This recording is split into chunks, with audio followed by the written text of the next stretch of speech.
Ben Hosking from Life Music Media. How are you? I'm fine. How about you, man? Good, good. I'm just calling about our interview this evening. Cool. You've got a new album out, the Panic Broadcast. Tell us a little about that.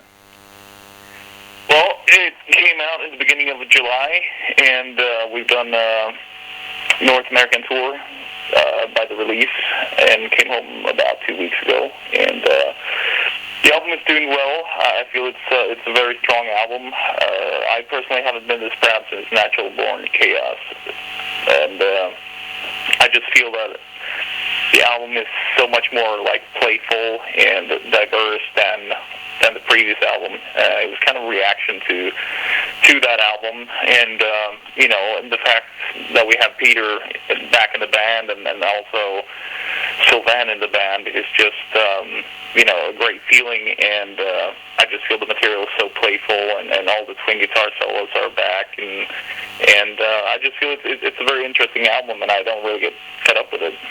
Cool. Soilwork is definitely one of the more progressive of the Swedish melodic death metal bands. What influences did you guys have when you were starting out, and what are you listening to these days? Well, I mean, in the beginning we were, really into the Swedish scene at that time. The Gothenburg scene. We started out in '96, and we were also into the more like classic heavy metal, and also '70s stuff like Deep Purple, Rainbow, stuff like that, and '80s stuff, Priest, Maiden, whatnot. And I guess we still had a vision of creating our own sound, still contributed with something new, even though we had all of those influences. And I guess that through the years, we've been growing up with this band, and we started listening to all kinds of music and all kinds of metal, and I think that has affected us a lot as well. And the fact that all the members come from different musical backgrounds, so I guess that's that's why we have kind of a unique sound, and that it actually turned out to be pretty progressive with many different influences. Yeah, cool. And how did you find each other? What age group were you in when you started back in 1995? Well, I was I was 17, I believe, and so was Peter. It was actually me and Peter who met in high school, and we didn't know each other before that, and he obviously saw that I liked metal because I was walking around in like leather jackets, and I had long black hair, believe it or not, back then, and with death metal logos painted all over my jacket. And he just came up to me one day and was like, "You know what? Are you listening to metal?" I was like, "Yeah, I am." And he said, "Well, I want to start a band. Do you want to sing?" I was like, "Well, I'm a guitar player, but what the hell? Let's try it." So that's kind of how it came together. Cool. In the first place, and then we found Flink, bass player, and then it just progressed from there. And you mentioned that you and Peter started the band. Was it hard when he left? It was really hard. It was definitely a sad day when we got to know that he was going to leave the band, and it was really tough on me. And but after a while, I kind of tried to see it as a challenge, and I think we can do this, and I think we did good. Sworn to a Great Divide is not a bad album at all. There's a lot of good songs in that album, and I think it was like when we actually started touring for the album that I felt weird. There was something missing, not having Peter on stage, and so that's when I really started to feel it. So, we never lost contact, and we were planning on having a band on the side, like a studio band, and that later, kind of led into, us talking about him, returning to the band again, and which obviously happened, and it's really a great feeling, and it feels like the real Soilwork again, and I don't know, I think we really recharged the batteries and put out a great album, and we've never sounded better live either. It's really fantastic. Excellent. And so how long did you take to write and record the Panic broadcast? Well, I think we started writing material early 2009, I believe. And a few songs came out, and then we had a little bit of a break and did some shows, and a lot of songs came together last fall, and also around, Christmas time, for some reason, really weird. There was like 4 songs around Christmas time that came out, and it turned out really good. And the actual recording took us 2 months, including mix. Cool. You seem quite prolific. Most bands these days seem to take 3, maybe 4, even 5 years to release new material. Yet you guys have kind of brought out a new album every 1 to 2 years, pretty much. I mean, the last album was released in 2007, so I guess that was our longest break. But it was really the same thing. We didn't wrote songs during those 3 years. It just all happened within a year, and I guess that's the Soilwork way. I feel that it's like we need some kind of a time pressure, and we don't really work well if we have too much time. And the songs turn out great, so there's nothing wrong with that, really. So that's all that matters. And do you normally write as a group, or do you bring bits and pieces together separately? We usually bring bits and pieces together and bounce files back and forth, since we're living all over the world, basically. And but we don't really get together anymore to write songs because it's so hard. We can't really fly in people from the States and France to rehearse. So it's more like going back and forth and talking on the phone, and so we kind of write separately, but we're also bouncing ideas back and forth. So you'd be definitely making use of modern technology with Pro Tools and being able to email files backwards and forwards. Yeah, for sure. And where do you draw your inspiration from when writing lyrics? Is that your job? Yeah, but it's always been me who's been writing the lyrics, and I usually want to have all the songs done before I start writing lyrics. It's really hard to, of course I have some ideas that I write down, but I mean, rhythmically, it's really hard, if you don't have the song. And I really, rhythm is such an important thing to me as well, in the songs. So I don't want to make a compromise there on the rhythm just because I had to finish lyrics. I rather have the song finished and then, add the lyrics, because that's usually when I see the pictures in my head and then, find the words and topics that actually fit the song. Yeah, cool. So, can you describe the scene back in the mid-90s when you guys started? You're in the second wave of the Swedish death metal genre, in amongst a lot of big bands. What was it like back then? Well, I mean, it was a great scene back then. I mean, there was a lot of bands, and we're from a town called Hosking, and there was not a lot of bands coming from there at that time. It was mostly about Gothenburg and a little bit of Stockholm. Stockholm was more like the first wave with Entombed and Dismember and all that.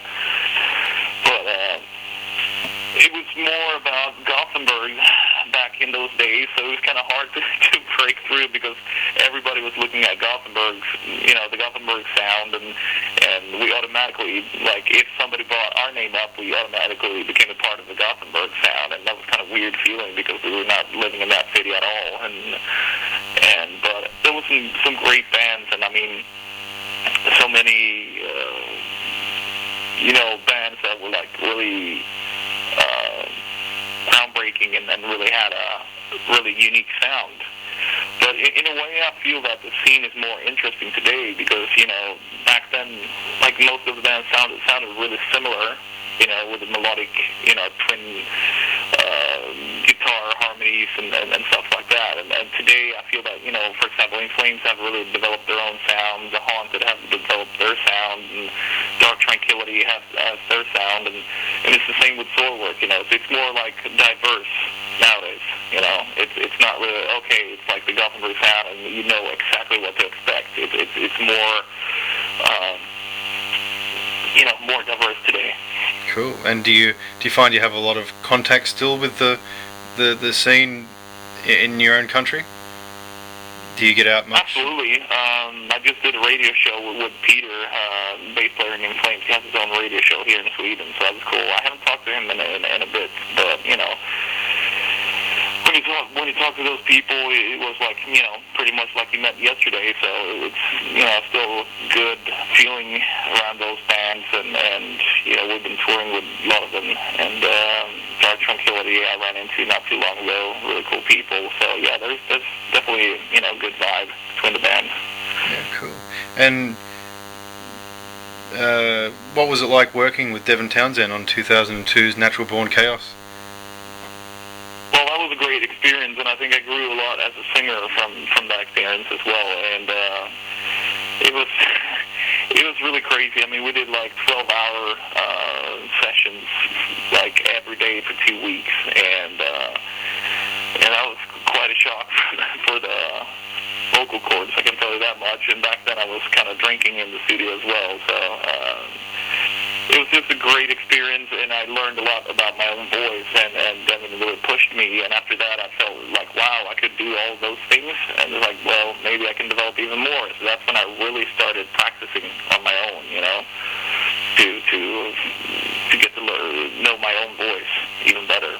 Cool. And that was definitely a great experience. I mean, the album was definitely unique when it came out, and has grown into some kind of a cult album in a way. So that's a really cool feeling. Would you say that album would be one of your proudest Soilwork moments? Absolutely, for sure. Cool. Are there any other artists that you'd really like to work with in the future that you haven't yet?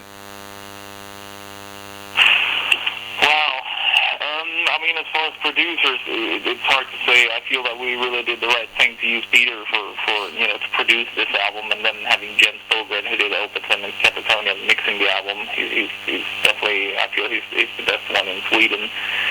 But of course, there's, as a singer, there's people that you would like to work with, and there's one person that has nothing to do with the metal scene really, but I've always been a huge fan, and that's Justin Sullivan from the band New Metal Army, English band. I don't know if you know the band. No. It's absolutely amazing band, and a great singer and a great lyricist. So that would be really cool. But I was trying to get him on this album to do guest spots, but they were on tour, and it was hard to yeah, cool. get that through, but maybe in the future, who knows. What are your thoughts on the situation with illegal downloading? Has that had a significant impact on the way Soilwork do business?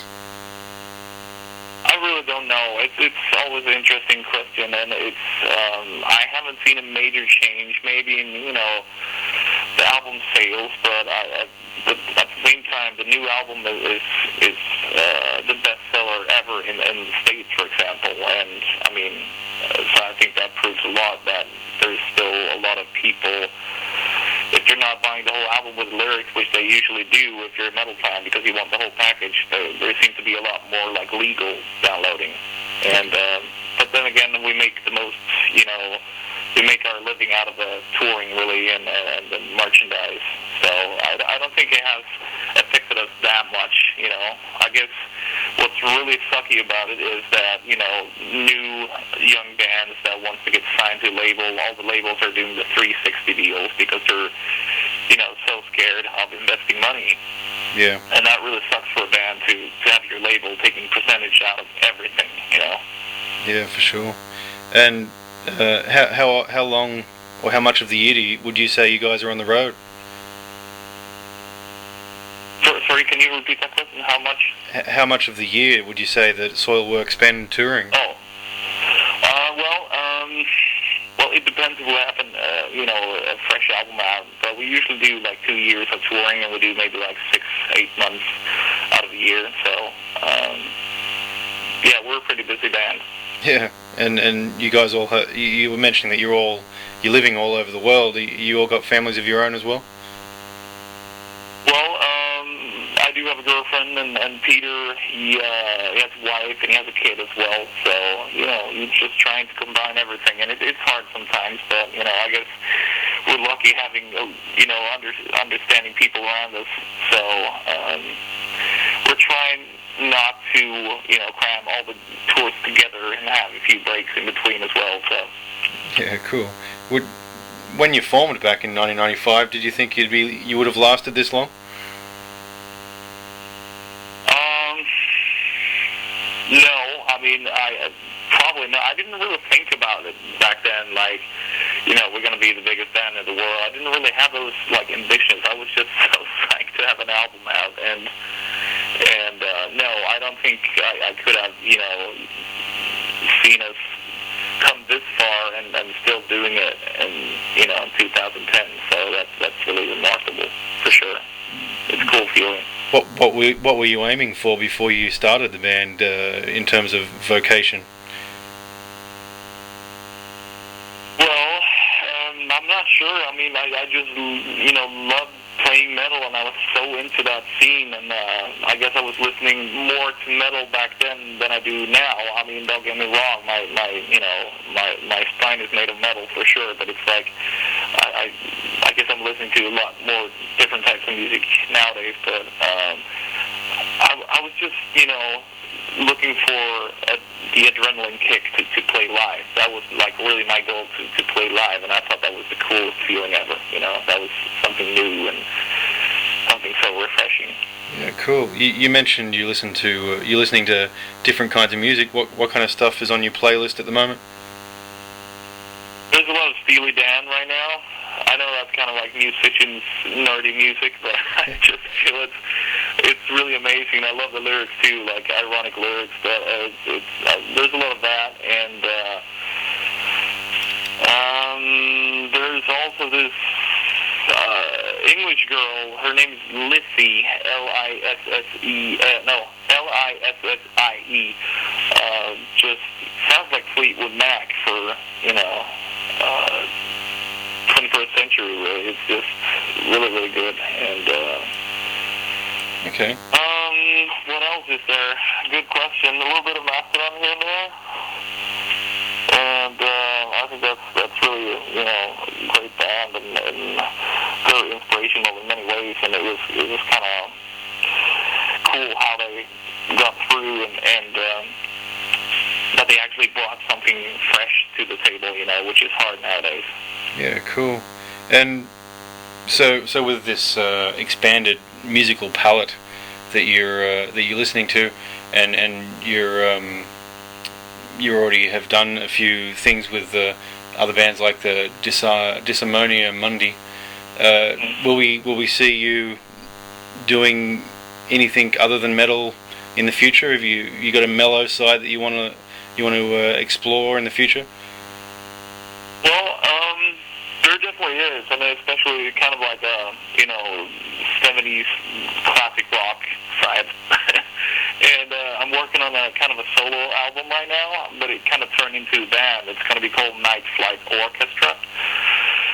And it also has Charlie D'Angelo in the band, the bass player from Arch Enemy. Okay.